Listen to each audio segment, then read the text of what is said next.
Good morning, students. Yes, so we are connecting again through our online classes. Students, we were discussing about the chapter 6 Bhakti in Sufi tradition. In the previous parts, we were discussing about the Alwars and Nainars, who were the Sufis, as short description about the Sufis. In Alwars and Nainars, we have discussed about the worshipper or the devotee of the Lord Shiva and Lord Vishnu. The Alvars were the worshipper or the devotee of Lord Vishnu, and Nainars were the worshipper of the Lord Shiva. Number of Alvars were 12 and number of Nainars were 63. We have been discussed that part. Now students, we will continue our discussing the part which was the Sufism, the new trends in the fabric Islamic traditions. Fabric Islamic tradition इस topic को इसलिए बोला जाता है क्योंकि इस दौरान क्या हुआ था, एक फैब्रिक होता है जिसको सूफ बोला जाता है, SUF. सूफ was a type of woollen, और इसको पहनने वाले लोग क्या बन गए, सूफी. इनकी एक अलग फ़िलोसॉफ़ी थी, इनका एक अलग ट्रेडिशंस था, इनकी एक अलग स्ट्रेटेजी थी, और इनका जो भगवान अपना जो गॉड है, अल्लाह है, उसको प्राप्त करने का, लिबरेशन का इनका एक अलग मेथड होता है. वो हम डिस्कशन करेंगे इस वाले पार्ट. मैं बता रहा था कि faiths of rulers and subjects, क्योंकि जो रूलर्स होते हैं उनका जो फेथ होता है उसका इफेक्ट बहुत पड़ता है सोसाइटी के ऊपर. सोसाइटी में जो रूलर होगा उसका फेथ इफ़ेक्ट करेगा कि सोसाइटी में किसका इफ़ेक्ट होना चाहिए. तो हमने डिस्कशन कर रहे थे Muhammad bin Qasim was the first ruler. 1711 Muhammad bin Qasim conquered the Sindh उसने जीत लिया, और इससे क्या हुआ, इस्लाम का इंडिया के अंदर इफ़ेक्ट आना स्टार्ट हुआ. इंडिया मतलब जो सिंध वाला है, अगर आपको मालूम होगा कि सिंध कहाँ पड़ता है तो हम ड्रॉ करें तो ये अपना India,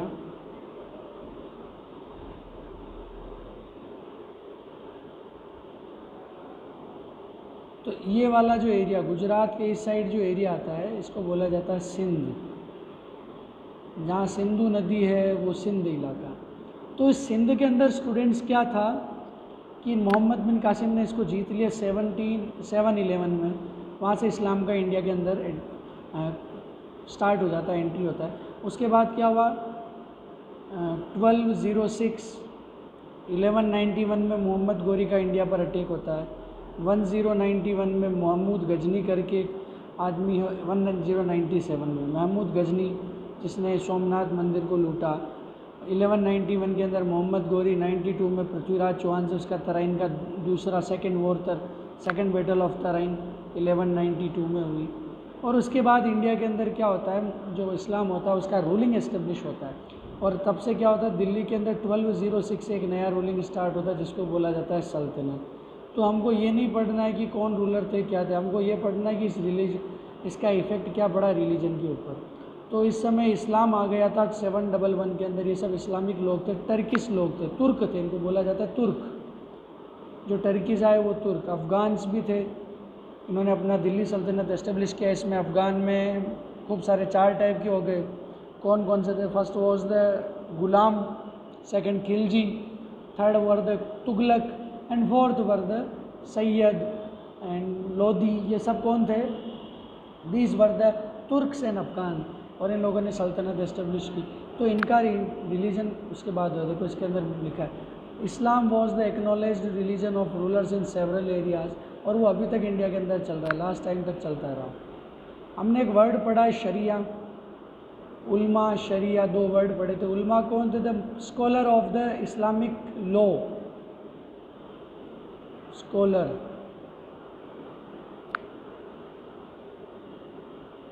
scholar were the, who were the scholars, the scholars were the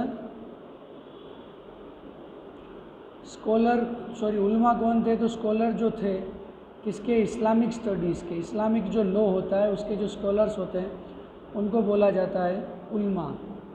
Islamic studies के स्कॉलर को बोला जाता है उलमा।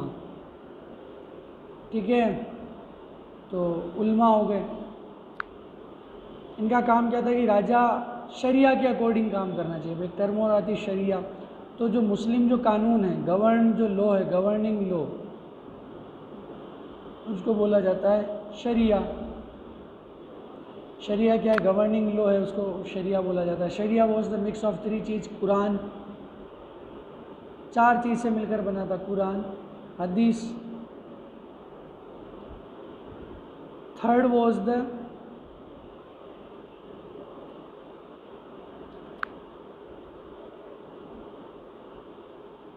ये देखिए पैराग्राफ में मेंशन है, शरिया इवॉल्व फ्रॉम द कुरान, हदीस, कियास और इज्म। 4 चीज़ें हैं। कुरान के अंदर उनका टीचिंग्स है, हदीस में जो प्रॉफेट मोहम्मद थे उनकी जो लाइफ स्टाइल थी, लाइफ थी, उनसे शिक्षाएं हैं। कियास वॉज द एनालॉजी, तर्क हैं। और इज्म क्या है? कॉन्सेंसस ऑफ द कम्युनिटी, और जनता की जो है जनसंख्या है, कॉन्सेंसस, उनसे डेटाज है, सब कुछ उसमें आ गया। तो शरिया क्या है? गवर्निंग लॉ है। और उल्मा क्या है? वो लोग जो इस गवर्निंग लॉ के स्कॉलर हैं और इसके अकॉर्डिंग ये डिसाइड करते हैं कि राजा उस लॉ के अकॉर्डिंग काम कर रहा है कि नहीं कर रहा है। The king is ruling according to the law of sharia, they should be govern through the law of sharia, it is responsibility of the ulamas in the Mughal empire और सल्तनत। एक टर्म और आती जिसका नाम है जिम्मी। मोस्ट प्रोबेबली हम लोग जिम्मी को एक कुत्ते का नाम देते हैं, एक जिम्मी कुत्ता नाम फेमस था, तो जिसको हम जिम्मी बुलाते हैं तो समझो कि एक्चुअल में जो जिम्मी थे वो किन लोगों को बुलाया जाता था। जब आप जानोगे तो कभी किसी को जिम्मी कहकर नहीं बुलाओगे। एक्चुअल में जो मुस्लिम और जो इस्लामिक रूल थे उसके अंदर इंडिया के अंदर क्रिश्चियन और जूस जो लोग थे, अरेबियन जो कंट्रीज़ थी, याद रखना, क्रिश्चियन और जूस जो लोग थे अरेबियन कंट्रीज़ में, या जहाँ पर इस्लामिक एम्पायर था, वहाँ पर जो नॉन इस्लामिक कम्युनिटी थी, याद रखना, नॉन इस्लामिक कम्युनिटी, जो इस्लाम की रिलीजन को फॉलो नहीं करते, जो कम्युनिटी थी, उस कम्युनिटी के लोगों को क्या बोला जाता था? जिम्मी। ये जिम्मा वर्ड से आया है, जिसका जो बाद में चेंज हो गया जिम्मी, यानी जिनको प्रोटेक्शन दिया जाता था। अब इस्लाम वाले लोग हैं उनको तो प्रोटेक्शन मिल गया, बट जो क्रिश्चियन हैं, जो ज्यूज़ हैं, इंडिया के अंदर देखा जाए तो हिंदू हैं, जैन हैं, बौद्ध हैं, ये सब क्या नॉन इस्लामिक कम्युनिटी है, और इनको राजा के अंडर में क्या मिलना चाहिए? प्रोटेक्शन मिलना है। तो इस प्रोटेक्शन, जिनको प्रोटेक्शन मिलता था उसको तो बोल दिया जाता था जिम्मी, और जो प्रोटेक्शन था उसको बोलते थे जिम्मा। अपन नहीं बोलते इसका जिम्मा उसने उठाया है, इसकी जिम्मेदारी वो लेगा, इसका जिम्मा वो उठा रहा है। तो जिम्मा का मतलब हो गया protection.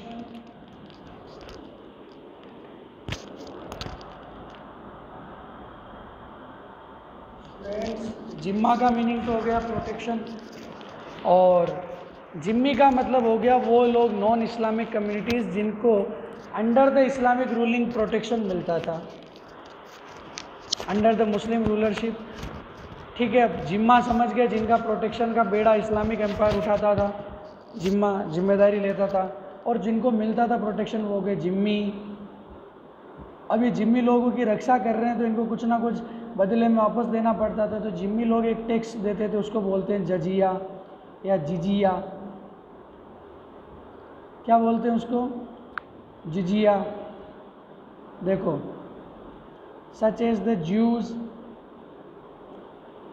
and Christians lived in under the Muslim rulership, they paid a tax called jizya and gained the right to be protected by Muslim। उनको मुस्लिमों से प्रोटेक्शन लेने के लिए टैक्स देना पड़ता था जिसका नाम है जिजिया। तो सबसे पहले इंडिया के अंदर जिजिया किसने लगाया था? क्वेश्चन पूछा जा सकता है। तो he was the Firoz Shah Tughlaq, sorry it was the it was first time India के अंदर जिजिया लगाने वाला जो रूलर था उसका नाम था फ़िरोज़ शाह तुगलक, FST बोला जाता है शॉर्ट में। MBT मोहम्मद बिन तुगलक और FST फ़िरोज़ शाह तुगलक। इसने सबसे पहले इंडिया में क्या लगाया, जिजिया लगाया। फिर अकबर ने इसको हटा दिया था 1564 में। अकबर का रूलिंग एस्टेब्लिश हुआ 1553 में, लगभग 1554 में। और देन ही रिमूव्ड द जिजिया फ्रॉम 1564। तो स्टूडेंट्स जिम्मी लोग हो गए, उनको एक टैक्स देना पड़ता था जिजिया। में बता रहा था कि इंडिया के अंदर फर्स्ट रूलर था फ़िरोज़ शाह तुगलक जिसने जिजिया लगाया, और अकबर ने इसको 1564 में इसको हटा दिया था। ठीक है। उसके बाद वापस जब जहांगीर आए, शाहजहाँ आया, उसने वापस जजिया इम्पोज कर दिया था हिंदुओं के ऊपर। ये हिंदुओं के ऊपर लगता था। और कुछ समय बाद उसने, औरंगजेब ने ये टैक्स जो है ब्राह्मणों पर भी लगा दिया था। उस समय ब्राह्मण इससे फ्री थे, जो ब्राह्मण थे उन लोगों को इनसे फ्री किया गया है। बट इसके आगे हम देखते हैं, in India this status was extended to Hindus as well as you will see rulers such as Mughals came to regard themselves as emperors of not just Muslim but of all peoples. In effect rulers often adopted a fairly flexible policy towards their subject. For instance, several rulers gave land endowments and grant taxes to emption to Hindu, Jain, Zoroastrian, Christian and Jewish religious institutions. इधर समझाना चाह रहे हैं मुग़लों का बखान किया जाएगा, तो इसके अंदर सीधा सीधा इन्होंने बोला है कि कुछ जो राजा थे, सम रूलर्स जो थे, उन्होंने क्या किया, खूब सारे रूलर्स ने, ऐसा नहीं कि उनको एक ही कम्युनिटी मुस्लिमों के ऊपर रूलर करना था। अरेबियन इस्लामिक कंट्रीज़ में तो सब इस्लाम वाले लोग हैं, तो उनके ऊपर रूल है। इंडिया के अंदर तो हिंदू बहुत ज़्यादा क्वांटिटी में रहते हैं, मुस्लिम कम थे, जैन, बौद्ध, सिख ये सब थे, तो उनके ऊपर रूल करने के लिए क्या करते थे, ऐसा नहीं कि उनके साथ भेदभाव होता था। उनके जो रिलीजियस इंस्टीट्यूशन होते थे उनको भी ज़मीन डोनेट की जाती थी, उनको भी अपना एक्सप्रेस करने के लिए रिलीजन उनको मिलते थे। इसके आगे देखो, devotion toward non Muslim religious leaders, these grants were made several Mughal rulers including Akbar and Aurangzeb. इन्होंने औरंगजेब का नाम भी मेंशन किया है कि औरंगजेब भी ऐसा दयालु आदमी था जिसने मंदिरों को क्या किया था, दान किया था। But the reality is far away from this concept, but जो बुक में लिखा है we should just read about it. A Mughal painting depicting emperor Jahangir with jogi, yogi के साथ जहांगीर का फ़ोटो। वो डरते थे तो उनके साथ फ़ोटो खिंचाना पड़ता था उनको। इसके आगे हम देखते हैं the popular practice of Islam. अब हम पढ़ते हैं इस्लाम के बारे में। पिछले साल भी पढ़ा, इस साल भी पढ़ेंगे। बस the development that followed the coming of Islam were not confined of ruling elites, in fact they permeated for far and wide through the subcontinent amongst different social strata, peasants, artisans, warriors, merchants, to name a few. All those who adopted Islam accepted in principle the 5 pillars of faith. उन्होंने बोला कि केवल राजाओं तक ये confined नहीं था, इसके अंदर सब लोग थे, पीजेंट्स भी थे, वॉरियर्स भी थे, आर्टिशंस भी थे, मर्चेंट्स भी थे, और जिन्होंने खूब सारे नाम है, जो खूब सारे लोग हैं जिन्होंने इसको एडॉप्ट किया था, रिलीजन को, बहुत दूर से आया था। In fact they permeated far and wide, केवल राजाओं तक सीमित नहीं रहा। कुछ लोग बोल सकते हैं, इसका देखो ड्रॉ करके बताता हूँ, कि कुछ लोग बोलते कि केवल ये राजा वर्ग जो रूलिंग इलाइट्स हैं वहाँ तक ही था, सॉरी ठीक है, तो रूलिंग जो इलाइट है वहाँ तक ये लिमिटेड था, बट ऐसा नहीं, it was expanded till the merchants, जो व्यापारी हैं, मर्चेंट्स हैं, आर्टिशंस हैं, पीजेंट्स हैं, इन सब तक भी क्या पहुँचाता है, ये रिलीजन पहुँचाता। अब याद रखना, क्वेश्चन पूछा जा सकता है what were the 5 pillars of the Islamic studies, तो आपको याद रखने हैं 5 नाम आते हैं, 5 याद रखने, शहादा, नमाज, ज़कात, रोज़ा, सावम और हज। 5 टर्म होती जिनको मैं लिख देता हूँ। आप लोगों के लिए अगर कहीं मेरे को खाली यहाँ ठीक है ये सही रहेगा प्लेस, आप लोग देखना कि 5 मेन पिलर्स हैं। मैं 1 सेकंड के लिए कैमरा ऑफ करूँगा, मेरे को लिखना है। तो स्टूडेंट्स 5 मेन पिलर्स हैं इस्लामिक स्टडीज़ के। कौन कौन से? फर्स्ट इज़ द शहादा, समझाऊंगा मैं आपको। सेकंड रमज़ान, थर्ड नमाज, फोर्थ ज़कात और 5 हज। तो हमने पिछले साल भी देखे तो शहादा क्या है? There is only one God. देखो मैं अभी ऊपर बता देता हूँ, याद रखना शहादा, रमज़ान, नमाज, ज़कात और हज, 5 इनाम याद रखने। क्वेश्चन पूछा जा सकता है कि फ्रॉम बिलो कौन सा है जो उसका नहीं है 5 पिलर में से, तो एक आपको चूज़ करना होगा जो गलत हो गया। तो पहला पिलर है शहादा,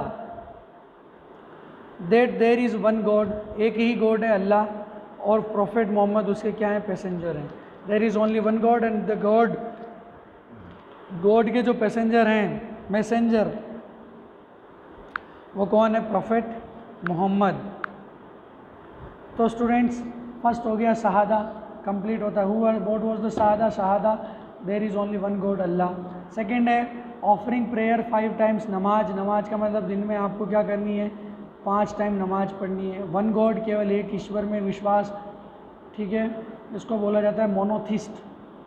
क्या बोला जाता है? मोनोथिज्म। याद रखना what is the meaning of monotheism?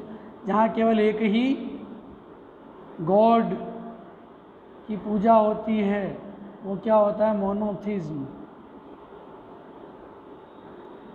India के अंदर कुछ कहते हैं पॉलीथिज्म है और कुछ कहते हैं इंडिया में मोनोथिज्म, यानी खूब सारे देवता भगवान है, तो इंडिया में पॉलीथिज्म कहा जाता है। बट फैक्चुअली देखा जाए तो there is only one God. India के जो स्क्रिप्चर्स है उसके अंदर भी एक ही भगवान का नाम लिया जाता है।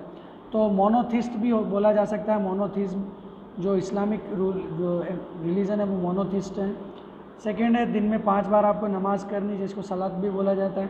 गिविंग एम्स यानी दान देना, दान देने का मतलब ज़कात। रमज़ान के महीने में जो दान दिया जाता है उसको ज़कात बोलते हैं। खैरात और ज़कात अलग चीज़ है। खैरात भिक्षा जो दी जाती है उसको खैरात बोलते हैं, और ज़कात जो दान दिया जाता है उसको ज़कात बोलते हैं। Fasting during the month of Ramzan, स्वाम करके लिखा है, सावम, यानी कि रमज़ान के महीने में रोज़ा रखना। और 5वां है कि मक्का की साथ ज़िंदगी में एक बार यात्रा करना। तो 5 हो गए। फर्स्ट वॉज द शहादा, नमाज, ज़कात, रमज़ान या रोज़ा और 5 हज। ये 5 पिलर है, याद रखना। 5 टाइम की नमाज होती है, 5 टाइम की नमाज के नाम भी आप लोग याद कर सकते हैं। पहले टाइम की नमाज होती है उसको बोलते हैं अशर की नमाज। दूसरी का नाम दिमाग से स्लिप हो रहा है। शाम को होती है मगरिब, ईशा दिन में होती है फजर की नमाज।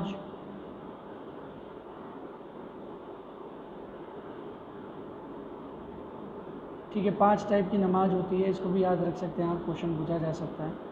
However, the universal features are often overlaid with diversities in practice derived from sectarian affiliation। हर धर्म के अंदर सेक्टेरियन संप्रदाय बनते हैं, उनके अंदर वेरिएशंस आ जाते हैं। हिंदू धर्म में भी आ गए अलवार्स एंड नैनार्स हो गए, जो वेदों को मानते नहीं मानते। जैन धर्म में भी आ गए श्वेतांबर, दिगंबर, जो सफ़ेद कपड़ा पहनते, जो कुछ नहीं पहनते वो दिगंबर। और बुद्ध धर्म के अंदर भी हीनयान, महायान, थेरवाद और खूब सारे नाम उसके अंदर चलते हैं। हीनयान हो गए, महायान हो गए, थेरवादी हो गए और मैन बौद्धायन हो गए, खूब सारे नाम आते हैं। इसी प्रकार क्या हुआ है, मुस्लिम जो इस्लाम जो रिलीजन था उसके अंदर भी सुन्नी और शिया 2 नाम आते हैं, शिया और सुन्नी, और दोनों एक दूसरे के क्या हैं? कट्टर दुश्मन माने जाते हैं। And the influence of local customary practice of converts from different social milieus. For example the Khojas, a branch of Ismailis, a Shia sect, developed a new mode of communication, disseminating ideas derived from the Quran through indigenous religions. These included the Gnan, derived from the Sanskrit Gyan meaning knowledge, Devotional poems in Punjabi, Multani, Sindhi, Kachhi, Hindi and Gujarati sung in special ragas during daily prayers meeting. देखो शिया वो लोग थे जो इस्माइली जो लोग थे, जो इस्माइल द्वारा जो स्टार्ट किए गए उनको बोला गया है शिया लोग। इन न्यू मोड्स उन्होंने एक नया मोड ऑफ कम्युनिकेशन एस्टेब्लिश किया और उन्होंने हिंदी के अंदर, गुजराती में, पंजाबी में, सिंधी में, कच्छी भाषा में, मुल्तानी भाषा में पोएम्स लिखी, भजन्स लिखे, कविताएं लिखी और उनको अलग अलग रागों में गाया। Elsewhere Arab Muslim traders who settled along Malabar coast. Malabar coast western coast पर आता है, याद रखना ये अपना इंडिया का साउथ वाला पार्ट है, तो मालाबार यहाँ पर है और यहाँ आता है कोरोमंडल। दो फेमस कोस्ट है हमारे इंडिया के, मालाबार और Coromandel. The local language Malayalam, they also adopted local custom such as matriliny. Matriliny का मतलब होता है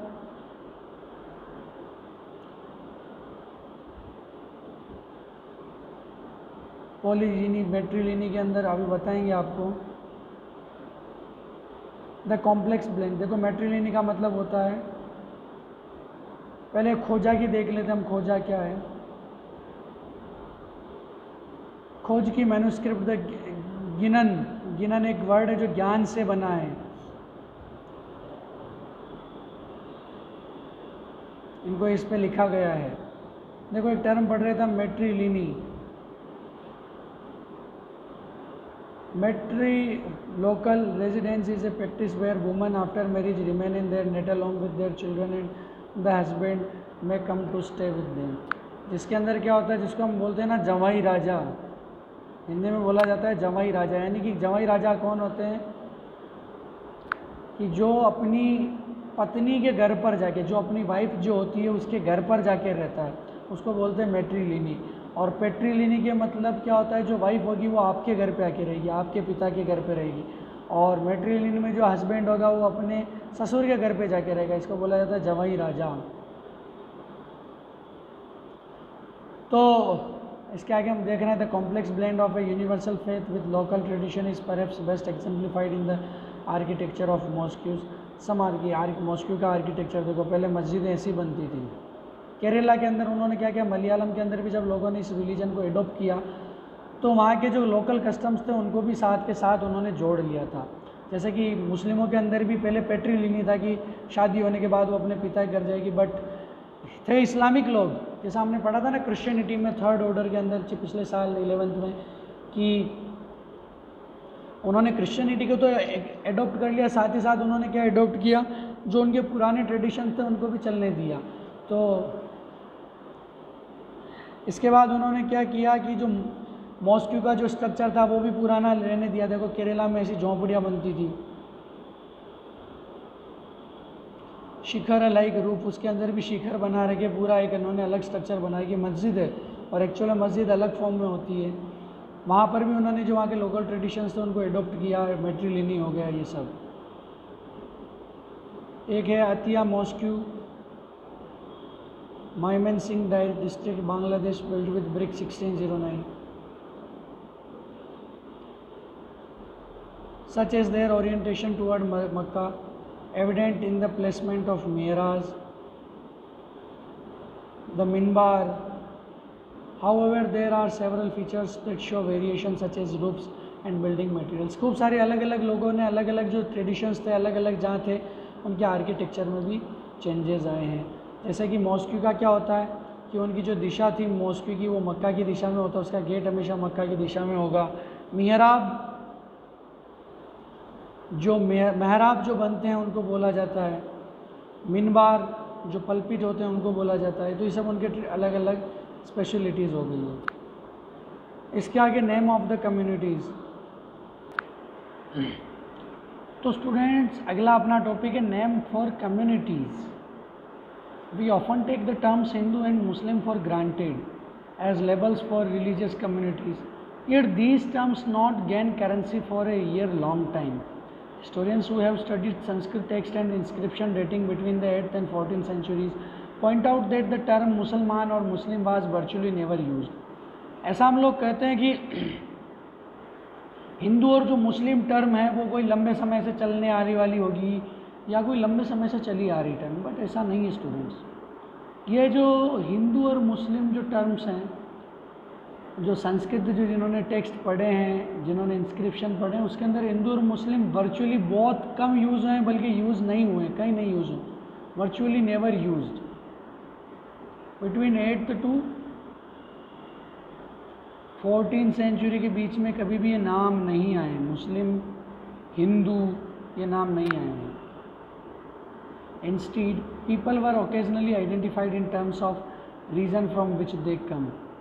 क्या होता है कि जहाँ से जो लोग आते हैं, जैसे कि अपन एक टर्म आती मारवाड़ी। अब मारवाड़ी क्यों बोलते हैं उसको? क्योंकि he is belong from Marwar, इसलिए उसको बोलते हैं मारवाड़ी। तो इसी प्रकार एक जो टर्की से जो लोग आए थे, टर्किश रूलर्स वर डेजिग्नेटेड तुरुष्क। क्या टर्म आते? तुरुष्क। जो टर्की से आते हैं उनको बोला जाता है तुरुष्क। ताजिक, जो ताजिकिस्तान से आए वो ताजिक। परशिक, जो पर्शिया से आए वो पारशिक। नाम याद रखना, Turushka from Turkey, Turushka from Turkey. Tajik, जो ताजिकिस्तान से आए वो ताजिक। पारसिक, PARSIK, पारसिक जो पर्शिया से हैं, फारस, Iran, Parsik.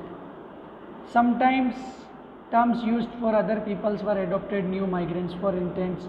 Turks and Afghans were refer to Shakas. कभी कभी उन्होंने क्या किया, अफगान और तुर्क जो थे उनको शक और यवन भी बोला गया है। अफगान के रास्ते आए थे, देखो शक कौन थे? एक मिड चाइना के अंदर एक कबीला था, वहाँ से लोग उतर के इंडिया में आए थे, तो थ्रू द अफ़गानिस्तान के रास्ते से आए हुए थे। ये इंडिया अपना ऊपर वाला पार्ट है, यहाँ से वो कुछ पहाड़ी वाला इलाका है, यहाँ से उन्होंने एंट्री लिया, तो अफ़गान वाले रास्ते से होके आए थे। तो इनको क्या बोला है? जो शक थे, जो अफ़गान थे उनको बोला गया शक, और जो तुर्क थे उनको यवन बोला गया है, क्योंकि वो समुद्र के किनारे रहते थे और मांस वगैरह खाते थे, इसलिए इनको बोला गया यवन। A term used for Greeks, Greek के लिए जो टर्म यूज होती थी यवन, यवन से आता है रोमन, रोमन से यवन बन के इधर सिस्टम हुआ है। A more general term for these migrant communities was mleccha. Mleccha वो लोग हैं जो गोमांस खाते हैं और बिल्कुल निकृष्ट, जो शूद्र होते हैं। 4th वर्ण जो है इंडिया के अंदर को सोसाइटी को 4 वर्णास में डिस्क्रिमिनेट किया गया है, ब्राह्मण, क्षत्रिय, वैश्य और शूद्र। जो शूद्रों से भी नीचे आते हैं उनको बोला जाता है मलेच्छ। जो गाय का मांस, कुत्ते का मांस भी खा सकते हैं, इनको बोला जाता है mleccha. Indicating that they did not observe the norms of caste society and spoke language that were not derived from Sanskrit. वो लोग जो संस्कृत से डिराइव्ड लैंग्वेज नहीं बोलते, इसका मतलब असभ्य भाषा बोलते हैं। संस्कृत बहुत सभ्य भाषा है, ठीक है। अभी हम किसी को बोले हैं वैशाख नंदन इधर आओ, व्हाट डिड आई से? वैशाख नंदन प्लीज़ कम हियर, इसका मतलब सभ्य बोला है। और हकीकत में इसको हम हिंदी में बोलेंगे तो क्या बोलेंगे? ये गधे इधर आ। तो संस्कृत बहुत सभ्य भाषा है। तो जो सभ्य भाषा को नहीं बोलते थे वो लोग कौन हो गए? Mleccha. Who were the mlecchas? Those who did not, those who not spoke the language which were not derived from the Sanskrit. और जो कास्ट सोसाइटी को फॉलो नहीं करते हैं उन लोगों को बोला गया mleccha. Such term sometime had a derogatory connotation, but they rarely denoted a distinct religious community of Muslim in opposition to Hindus. And as we saw, the term Hindu was used a variety of ways, not necessarily restricted to a religious connotation. कि जो मलेच्छ है वो केवल मुसलमानों के लिए use नहीं होता था, वो सारे लोगों के लिए यूज़ होता था। जो मांस वगैरह, गाय मांस खाते थे, ये सब लोग उनके लिए मलेच्छ है। और जो रोमन हैं, यवन लोग हैं, जो शक कुषाण हैं, इनको भी कभी कभी मलेच्छ बोला जाता है। और हिंदू टर्म केवल जो रिलीजियस हिंदू है उनके लिए भी नहीं बोला जाता है।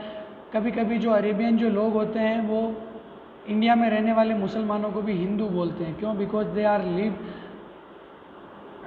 After the Sindhu river, so they known as Hindu. Sindhustan से हिंदुस्तान बना है। अगला वाला टॉपिक है द ग्रोथ ऑफ सूफीज़्म। इस टॉपिक को हम नेक्स्ट क्लास के अंदर डिस्कशन करेंगे। ग्रोथ ऑफ सूफीज़्म हम पहुँचते हैं, what do you mean by Sufism क्या है, इसके अंदर खानका क्या है, सिलसिला क्या है, और जियारत क्या है, कवाली क्या है, गुरु क्या है, मजीद क्या है, पीर क्या है, और वली क्या है, मुरीद क्या है, मुर्शिद क्या है, ये सब नाम हम जाते हैं। ये सब इसमें चिश्ती सिलसिला क्या है, फेमस कौन सा है, उनका रिलेशंस किसके राजा के साथ कैसा रिलेशन था उनका, कवाली क्या थी, ये सब हम अगले पार्ट में डिस्कशन करेंगे। आशा है कि आप लोग इसके नोट्स बना रहे नहीं बना रहे, तो मैं प्रयास करूँगा कि आप लोगों को अवेलेबल करवा दूँ। इसके आगे वाला टॉपिक हम नेक्स्ट क्लास में डिस्कशन करेंगे। Okay, thank you so much students, meet you in next class. लंबा चैप्टर है, बहुत टाइम लगेगा, 3-4 क्लास और लगेगी, बट अच्छा चैप्टर समझ में आ जाएगा। Okay students, meet you in next class, thank you so much.